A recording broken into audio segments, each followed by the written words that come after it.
안녕하세요. 원종용 선교사입니다. 날마다 말씀과 함께 오늘은 역대상 1장입니다. 이스라엘의 역사는 열왕기서를 통해서 다 알 수 있는데 하나님은 왜 다시 역대기를 기록하셨을까?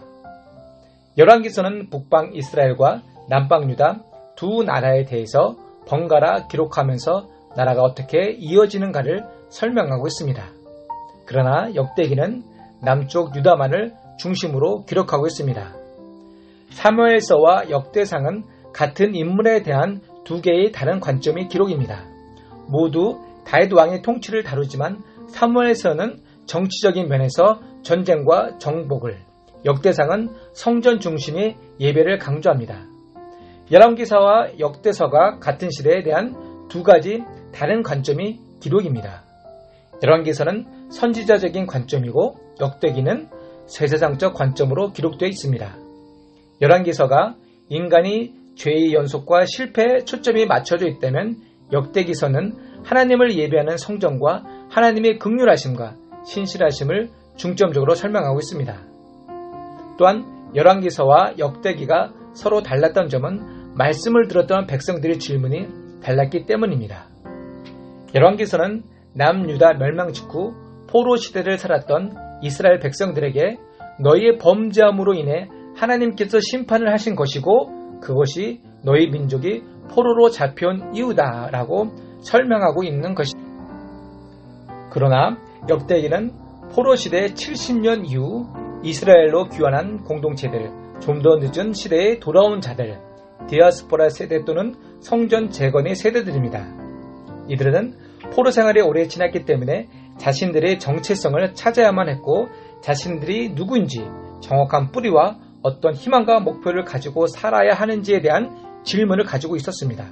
역대기는 바로 이런 질문에 대한 답을 주기 위해 쓰여졌다고 할 수 있습니다. 그래서 그들에게는 역대상 1장에서 9장까지의 족보가 매우 중요한 것이었습니다. 자신들이 누구인지에 대한 답을 찾고자 했던 것입니다. 포로에서 다시 이스라엘 땅에 귀환한 그들에게는 주변 나라의 위협과 소수에 남겨진 백성들이 다시 나라를 일으켜야 되는 그 시점에 하나님과의 관계를 회복해야만 했습니다. 그러기에 성전 중심의 예배 공동체, 즉 영적 공동체를 다시 형성해야만 했던 것입니다. 이를 위해 중요한 역할을 한 자들이 레위 제사장들에게 역대기에선 이들의 역할과 족보에 초점을 맞추고 있는 것입니다. 이들에게는 포로기에 레위기 26장에 나와 있는 죄의 형벌을 치른 만큼 역대기에서는 다윗의 죄와 다른 유다 왕들의 죄에 대해서는 언급하고 있지 않습니다. 다시금 나라를 일으키는 시기에 힘내고 격려하라는 말씀입니다. 오늘 본문은 이스라엘의 족보이자 온 인류의 족보이기도 합니다. 역대상 1장에서 9장은 아담으로부터 시작해서 다윗까지의 족보를 기록하고 있습니다. 창세기부터 다시 시작하여 이스라엘의 역사를 정리하는 것입니다. 아담부터 시작하여 노아, 셈, 아브람으로 다시 아브람에서 야곱의 12아들 이스라엘 12지파로 빠른 속도로 유약하며 다윗에게로 접근하고 있습니다. 이는 분명히 어떤 목적을 가지고 살피는 족보입니다. 왜 역대기 처음에 인류의 족보가 나오는지 알아보겠습니다.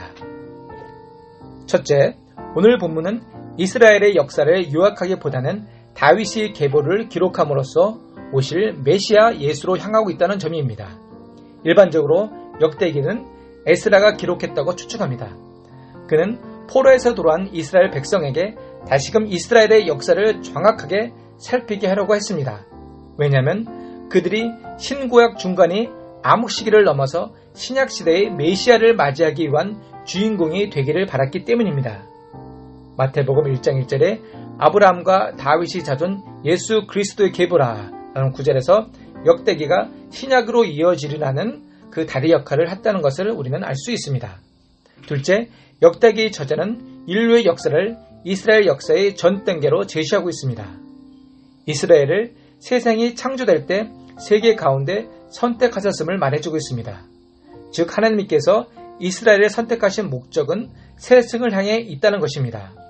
그러므로 하나님의 선택은 선택받은 개인이나 단체나 민족의 유익을 넘어서 타인과 다른 집단, 다른 민족에 대한 긍정적인 영향력, 즉 선교의 일이라는 것입니다. 하나님의 창조한 모든 인류를 하나님의 구원에 이르도록 이스라엘을 제사장 나무로 삼으셨다는 것입니다. 셋째, 우리는 무엇보다 하나님의 선택의 은혜에 깊이 감사를 해야 합니다. 아담의 수많은 자손들 중에서 하나님께서 선택하신 자들, 그가 불러 회개시키시고 구원하신 자들은 행복합니다. 인류의 역사는 하나님이 섭리의 역사이며 구원의 역사이며 선택의 역사입니다. 그러면 선택받은 우리가 해야 할 일은 무엇이겠습니까? 이 땅 가운데 선한 영향력을 이웃과 열방을에게 끼쳐야 되고 하나님의 나라를 이 땅 가운데 세워가는 것입니다. 아멘. 기도하겠습니다. 사랑하는 주님, 오늘도 주님께서 우리를 택하시는 그 은혜에 감사해서 하루하루를 기쁨과 감격으로 살아가는 성도가 되게 하여 주옵소서. 그 은혜를 이 땅에서 하나님 나라와 회복에 쓰임받는 우리 시온소 교회 성도들 되게 하옵소서. 예수님 이름으로 기도했습니다. 아멘.